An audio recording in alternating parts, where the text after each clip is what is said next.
নমস্কার, ইতি রান্নাঘরে সকলকে স্বাগত। আশা করি সবাই ভালো আছেন, সুস্থ আছেন। বাঙালির রান্নাঘরে সর্ষে আর পোস্তর জাদু নতুন কিছু নয়, তবে আজ তার সঙ্গে বাদাম যোগ করে কাতলা মাছের এমন একটা রেসিপি দেখাবো যার স্বাদ সত্যিই অসাধারণ। এই স্বাদের মেলবন্ধন বহুদিনের। আজ সেই ঐতিহ্যের ছোঁয়ায় কাতলা মাছ বানিয়েছি একদম সহজ পদ্ধতিতে।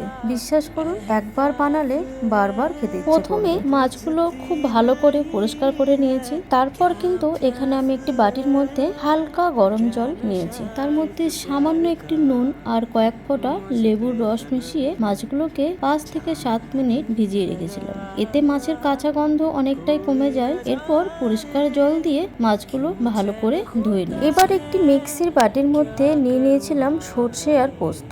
সর্ষে আর পোস্ত আমি আগে থেকে ভিজিয়ে রেখেছিলাম, তাহলে কিন্তু পেস্ট করতে সুবিধা হয়। এরপর এর মধ্যে দিয়ে দেবো সামান্য কয়েক টুকরো টমেটো কুচি, আদা, 2টো কাঁচা লঙ্কা, রসুন, আর এখানে কিন্তু আমি আগে থেকেই বাদামটাকে ভেজে নিয়েছিলাম। এই সব কিছুকে, আর ঝালটা কিন্তু আপনারা নিজেদের পছন্দ মতো দেবেন। আমি 2টো কাঁচা লঙ্কা দিয়েছি, আপনারা চাইলে একটু বেশিও দিতে পারেন। সব শেষে যোগ করেছি ভেজে নেওয়া কাঁচা বাদাম। বাদামটা আগে হালকা ভেজে নিলে সুন্দর একটা ঘ্রাণ আসে আর গ্রেভিটাও অনেক বেশি ক্রিমি হয়। এবার সবকিছু একসঙ্গে অল্প একটু জল দিয়ে একদম মিহি করে পেস্ট বানিয়ে নিই। এবার মাছে সামান্য নুন, ব্ল্যাক পেপার আর সর্ষে তেল মাখিয়ে 10 থেকে 15 মিনিট ম্যারিনেট করে রাখবো। এবার একটি ফ্রাইং প্যানে সর্ষের তেল ভালো করে গরম করে সামান্য নুন দিয়ে দেবো। সামান্য নুন দিয়ে দিয়েছিলাম, এতে কিন্তু তেল কম ছেটায়। এরপর মাছগুলো দিয়ে হালকা করে দুপাশ ভেজে তুলে নেব।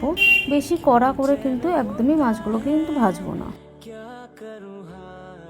এরপর ওই তেলে কুচনো পেঁয়াজ হালকা সোনালি হওয়া পর্যন্ত ভেজে নেব। তারপর তৈরি করে রাখা সর্ষে পোস্ত আদা রসুনের পেস্ট দিয়ে 2 থেকে 3 মিনিট নেড়ে কাঁচা গন্ধটা চলে যাওয়া পর্যন্ত কষিয়ে নেব।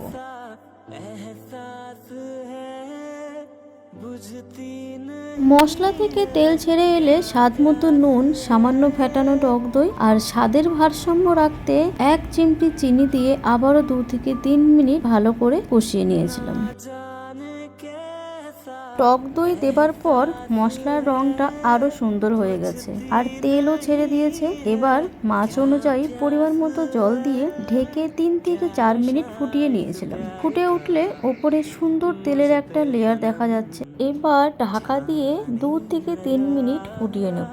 এতে মশলার স্বাদ আরো ভালোভাবে মিশে যাবে। তারপর ভেজে রাখা মাছগুলো দিয়ে আলতো করে নেড়ে গ্রেভির সঙ্গে ভালোভাবে মিশিয়ে নেব, যাতে মাছের ভেতরেও সুন্দরভাবে মশলার স্বাদ ঢুকে যায়।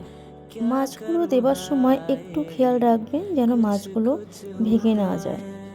শেষে কিউব করে কাটা কয়েকটি কাঁচা লঙ্কা দিয়ে আবারও কিন্তু ঢেকে দেবো। 2 থেকে 3 মিনিট এইভাবে কিন্তু রান্না করে নিয়েছি। এতে কাঁচা লঙ্কার মন মুগ্ধকর ঘ্রাণ আর মশলার স্বাদ মাছের ভেতর পর্যন্ত সুন্দরভাবে পৌঁছে যাবে। এতে গ্রেভির স্বাদও আরও বেড়ে যাবে। ব্যাস, একদম কম উপকরণে আর খুব অল্প সময়ে তৈরি হয়ে গেল দারুণ স্বাদের বাদাম পোস্ত সর্ষে কাতলা। যাদের হাতে সময় কম কিংবা প্রতিদিনের একই রকম মাছের রান্না খেতে ভালো লাগে না, তারা একবার এই রেসিপিটা অবশ্যই ট্রাই করে দেখবেন। আশা করছি স্বাদ আপনাদেরও খুব ভালো লাগবে।